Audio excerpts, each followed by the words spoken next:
तो गाइस आज सीरियस बात होने वाली है। एक्चुअल में थंडरबोल्ट्स के पोस्ट क्रेडिट सीन में हमने ये जो शिप देखी थी, पहली बात तो ये फैंटास्टिक फोर की शिप है ही नहीं। एटलीस्ट ये जो फैंटास्टिक फोर मूवी आ रही है इन फैंटास्टिक फोर की शिप नहीं है ये। And second thing is that इसमें फैंटास्टिक फोर नहीं है, इसमें है डॉक्टर डूम। कैसे है, क्या है, बहुत ज्यादा मजा आने वाला है। वीडियो के एंड तक रहना मेरे साथ, सारी चीजें तुम्हें एक्सप्लेन करके बताऊंगा। स्टार्टिंग में एवेंजर्स डूम्सडे की कुछ लीक्स और अपडेट्स देते हैं, उसके बाद बात करते हैं कि इस शिप में एग्जैक्टली है कौन और कैसे मार्वल ने एक बार फिर से हमारा काट दिया है। तो हेलो गाइस, मेरा नाम है Himanshu and you are watching the Buzzbeam show. Okay, तो सबसे पहले फर्स्ट अपडेट की बात कर लेते हैं। हल्क की बात करें तो डूम्सडे के चेयर टीजर में मार्क रफेलो का नाम नहीं था। ऐसे में सोचा जा रहा था कि क्या हल्क आएगा भी या नहीं आएगा, बिकॉज रिसेंटली उसे जिस तरह से मार्वल ने नर्फ करके स्मार्ट बनाकर जबरदस्ती फैंस को खिलाने की कोशिश करी, एक नहीं बहुत कोशिशें की, लेकिन सारी की सारी कोशिशें बेकार हो गई। फैंस ने इस भोंदू को एक्सेप्ट ही नहीं किया, which is very obvious. Hulk की पहचान है उसका रेज, उसका गुस्सा, उसका एग्रेशन, और अगर तुम हल्क से यही चीजें छीन लो, उसे स्मार्ट बना दो, क्यूटी पाई बना दो, तो फिर भाई कोई उसे एक्सेप्ट नहीं करेगा, उसकी आइडेंटिटी ही खत्म हो जाएगी। बट आज हल्क के रियल फैंस के लिए फाइनली एक गुड न्यूज आ गई है, एटलीस्ट लगता तो यही है। मार्वल इनसाइडर एलेक्स पेरेज ने ये अपडेट दिया है कि हल्क ना सिर्फ एवेंजर्स डूम्सडे बल्कि सीक्रेट वॉर्स में भी, यानी दोनों मूवीज में बैक टू बैक कमबैक करने वाला है। ऑल्दो वो स्मार्ट हल्क ही बना रहेगा या एट सम पॉइंट वापस से बीस्ट मोड में जाएगा, ये अभी क्लियर नहीं हुआ है, बट उनके according Hulk is coming back. मैंने भी अपनी डूम्सडे की फुल कास्ट रिवील वाली वीडियो में हल्क का नाम बताया था और ये ऑब्वियस भी था। इनफैक्ट हल्क सैम विल्सन की ही टीम में होगा along with Thor and other heroes, और अगर हम लकी हुए तो may be, just may be, हमें मल्टीवर्स से मैस्ट्रो की एंट्री भी मिल सकती है। बट सोचो यार एक बार, क्या होगा अगर मैस्ट्रो हमें मल्टीवर्स से आता हुआ ना दिखाया जाए, बल्कि मार्वल अपने इस भोंदू ब्रूस बैनर को ही किसी तरह से इवॉल्व करके मैस्ट्रो बना दे। अगर ये आइडिया मस्त लगा तो अभी लाइक मारो। एंड अभी एक और बहुत मजेदार स्पाइसी बात बताता हूँ, जिसे सुनकर तुम्हारे कान और जाने कहां से धुआं निकलने लगेगा। एवेंजर्स डूम्सडे एक नहीं, दो नहीं, बल्कि 3 मूवीज का ब्लेंड होने वाली है, उनका मिक्सचर होने वाली है। और थोड़ा साफ साफ कहूं तो इसमें तुम्हें कैप्टन अमेरिका सिविल वॉर और एवेंजर्स इन्फिनिटी वॉर और स्पाइडरमैन का मिक्स देखने को मिलेगा। जाहिर है चेहरे अलग होंगे बट कहानी वैसी ही होगी। अब देखो, Avengers doomsday Spiderman brand new सामान से डायरेक्टली कनेक्टेड है, ये तो सब जानते हैं। बेसिकली कहा यह जा रहा है कि स्पाइडरमैन 4 एवेंजर्स डूम्सडे का सीक्वल, उसके सीक्वल की तरह काम करेगी, इसीलिए मे बी इसीलिए टॉम हॉलैंड जो है एवेंजर्स डूम्सडे में नहीं आ रहे हैं। लेकिन बात करें कि सिविल वॉर और इन्फिनिटी वॉर का एवेंजर्स डूम्सडे से क्या कनेक्शन है, तो भाई ये सच में बहुत ज्यादा इंटरेस्टिंग है। देखो, सिविल वॉर में एवेंजर्स टूटकर अलग हो गए थे, बिखर गए थे। सिविल वॉर के पहले सारे एवेंजर्स में बड़ी एकता कपूर थी, लेकिन सिविल वॉर के बाद टोनी अलग, स्टीव अलग, विजन वांडा को भगाकर अलग, और बाकी सब अलग अलग अलग। सेम सिचुएशन थंडरबोल्ट्स के पोस्ट क्रेडिट सीन में भी क्रिएट हो चुकी है, जहां पहले सैम और बकी इनके आपस में बड़ा ब्रोमांस चलता था, साथ में सब बकबकाते थे, लेकिन थंडरबोल्ट्स के पोस्ट क्रेडिट सीन में ये पता चला कि सैम और बकी की बनती ही नहीं। अब इनफैक्ट बात इतनी बिगड़ चुकी है कि सैम एवेंजर्स टाइटल को बकी और उसकी टीम को देना तो छोड़ो, उल्टा उन पर केस करने वाला है। खुद ये भले रेड हल्क से ना लड़ पाए, बट इन्हें एवेंजर्स का टाइटल चाहिए, और ये लीडर हैं, ये चाचा अपने लीडर हैं लगता है देख के। ये है मीशो वाले कैप्टन अमेरिका, और इनके साथ फ्री आती है ये चिड़िया उड़, दोनों उड़ते हैं फुर फुर। तो जैसी दुश्मनी सिविल वॉर में टोनी और स्टीव के बीच में हुई थी, वैसी ही एक अलग टॉपिक को लेकर अब सैम और बकी के बीच में हो चुकी है। दोनों एक तरह से देखा जाए तो अपनी अपनी टीम के लीडर्स हैं, although Bucky is not the leader, Yelena leader है, लेकिन मार्वल भी जानता है, पब्लिक भी जानती है कि असली लीडर कौन है।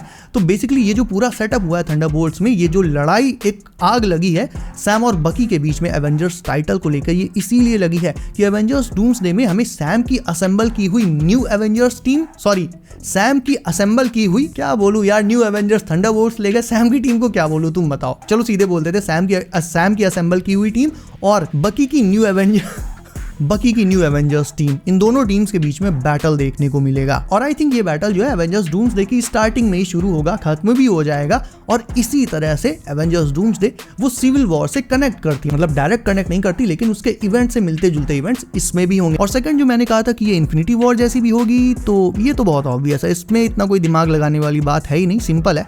एवेंजर्स इन्फिनिटी वॉर में हीरोज हारे थे, विलन जीता था, और फिर एंड गेम में पूरा रायता साफ हुआ और फिनाले मिला। ठीक उसी तरह से डूम्सडे में भी डूम जीतेगा, मल्टीवर्स खत्म होगा, बैटल वर्ल्ड बनेगा, और सीक्रेट वॉर्स में होगा फिनाले, जिसके बाद सीधे सीधे मार्वल हो जाएगा रीबूट। अब रिसेंटली शायद तुमने भी सुना हो इस चीज के बारे में कि थंडरबोल्ट्स के पोस्ट क्रेडिट सीन में जो फैंटास्टिक फोर की शिप दिखाई गई, उससे पहले काफी लोग ये वाली शिप समझ रहे थे, और सही भी है, कंफ्यूजन जायज है। दोनों शिप्स देखने में बिल्कुल डिटो, बिल्कुल सिमिलर ही लग रही हैं। तो माना ये जा रहा था कि इस सीन में फैंटास्टिक फोर की अर्थ डिस्ट्रॉय हो रही है, फैंटास्टिक फोर अपनी शिप में है और वो इसी से फिर अपने यूनिवर्स को छोड़कर अर्थ 616 में आ गए, जो कि हमें थंडरबोल्ट्स में दिखाया गया। बट ऐसा कुछ था ही नहीं, बिकॉज ये दोनों शिप्स सेम नहीं है, डिफरेंट है दोनों शिप्स, एंड डिफरेंस को पकड़ पाना भी बड़ा मुश्किल है यार। देखो इस शिप में पीछू साइड देखो टोटल 3 फिन्स हैं। अब थंडरबोल्ट्स वाली शिप को देखो, इस शिप में भी अब तुम्हें लग रहा होगा कि 3 फिन्स है, बट कुछ फ्रेम्स आगे जाने पर पता चलता है कि नहीं भाई, इसमें 1 फिन एक्स्ट्रा है, यानी इस शिप में टोटल 4 फिन्स है, और डिजाइन में भी स्लाइटली बहुत हल्का सा बट या डिफरेंट है। And that is the proof कि ये दोनों शिप्स अलग अलग हैं भाई।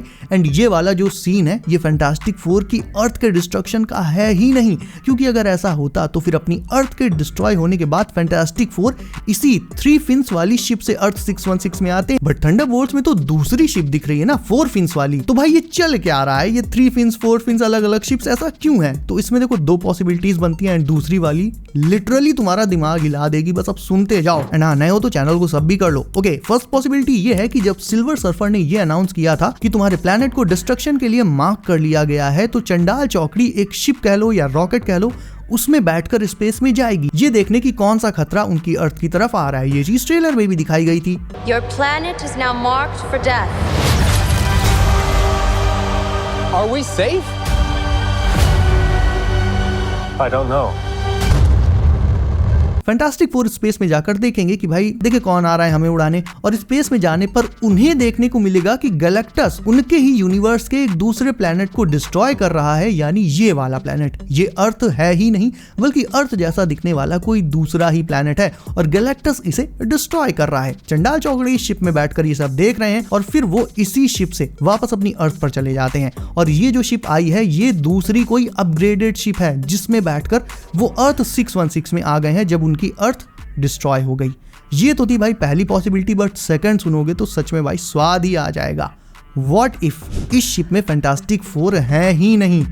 व्हाट इफ इसमें फ्रैंकलिन रिचर्ड्स या फिर कोई और ही है? इशारा समझ रहे हो ना तुम, कोई ऐसा जिसकी उम्मीद थंडरबोल्ट्स और दुनिया में कोई भी फैन कर ही नहीं रहा होगा। अब देखो मैंने ये सोचा यार कि LKG में पढ़ने वाला बच्चा भी ये जानता है कि फैंटास्टिक फोर अर्थ 616 में आएंगे एवेंजर्स डूम्सडे में, ऐसे में उसे प्रॉपर्ली एक पोस्ट क्रेडिट सीन में दिखाने की क्या ही जरूरत है? सोच कर देखो यार, इतनी ऑब्वियस चीज को पोस्ट क्रेडिट सीन में दिखाने की क्या जरूरत? अब सवाल ये है कि अगर इस शिप में फैंटास्टिक फोर नहीं है तो कौन है? ज्यादा पॉसिबिलिटी वैसे तो फ्रैंकलिन रिचर्ड्स की भी बनती है, बट डूम वाली पॉसिबिलिटी भी है। मेन क्वेश्चन ये है कि डूम ने फैंटास्टिक फोर का ये शिप कैसे चेप दिया? और देखो मैं सच बताऊं तो ये जो अभी मैंने तुम्हें बताया कि फैंटास्टिक फोर का शिप अलग था, ये वाला शिप अलग है, तो कहीं ऐसा तो नहीं कि ये शिप फैंटास्टिक फोर का हो ही ना इन द फर्स्ट प्लेस, क्योंकि डूम अपने आप में बहुत बड़ा मैनिपुलेटर है। और मैंने तुम्हें यह भी बताया था पहले कि वो अपने टोनी स्टार्क वाले चेहरे का फायदा उठाकर एवेंजर्स को मैनिपुलेट करके उनका यूज भी करेगा। तो मेरी असली थ्योरी स्टार्ट होती है अब।